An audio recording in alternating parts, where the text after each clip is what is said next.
At ito na nga, pagkatapos ng ating balancing process, proceed naman tayo sa pag-create ng 12 volts output dito sa mga batteries na to. So napakasimple lang yung gagawin.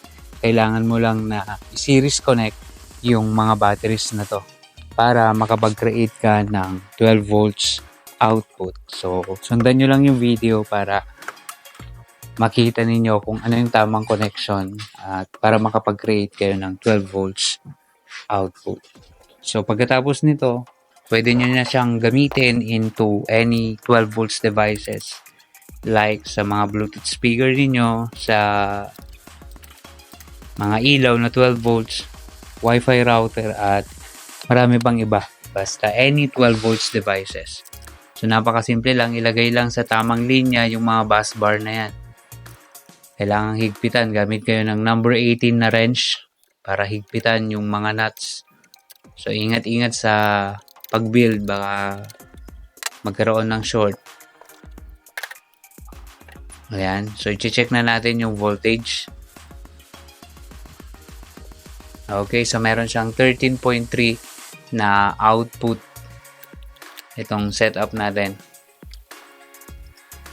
And then after this one, pagkatapos may ilagay lahat yung mga bus bar na yan, ang next naman ay yung paglalagay ng battery management system saka active balancer. Hindi pwede na ganito lang yung setup ninyo.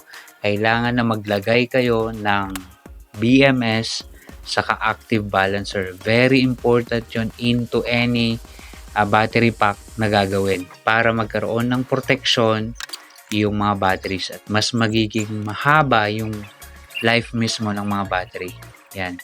And then dun sa active balancer pala, wag niyong kakalimutan na i-on yung built-in na switch niya. Baka kasi ilalagay nyo lang, i-connect and then hindi nyo naman i-on. So magiging useless yung gamit ng active balancer dyan. So actually, napakasimple lang naman yung connection ng dalawa. I-parallel connect nyo lang yung active balancer saka BMS. So yung wirings niya, the same lang din naman, magkapareho sila. So parallel connection and then sundan nyo lang yung wiring diagram. So ipopost ko yung wiring diagram sa ating Facebook page para dun nyo na lang sundan yung pag-wirings natin dito sa BMS saka active balancer. So ito na siya. Tapos nang mailagay yung wirings. So, ganito lang siya kasimple i-wire. Ang pinaka-basis ninyo yung black wire which is papunta yan dun sa main negative ng battery. And then yung second wire which is the blue, yun yung B1, papunta doon sa kabila nung main negative. So, kung susukatin nyo yung voltage, dapat i-connect nyo yung V1 dun sa may output na 3.2 or 3.3 volts. Sa atin merong 3.4 volts. And then yung next, yung middle, nandiyan naman siya papunta. Diyan. Okay, so kung susukatin nyo yung voltage, meron siyang 6.8 volts. And then yung pangatlo, yung B3, actually pang-apat na wire pero B3 ang nakasulat.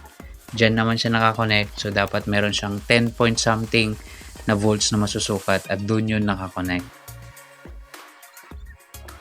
Ayan. So, dun yung connection niya. And then, yung last wire, which is the red one, papunta yan dun sa main positive ng battery pack. So, kung susukatin, dapat meron niyang 13 volts or 13.6 volts. Ayan. So, tama yung connection natin doon sa wiring. And then, doon sa BMS pala, wag niyong kakalimutan. Meron niyang B- na connection. Papunta yan sa pinaka-main negative ng battery pack. Tapos, ang magiging output, yung P- ng BMS saka main positive ng battery. Yan. So, 13.64. And then, ganun lang kasimple. Ito na yung battery pack. Pwede mo na siyang gamitin into any 12 volts devices.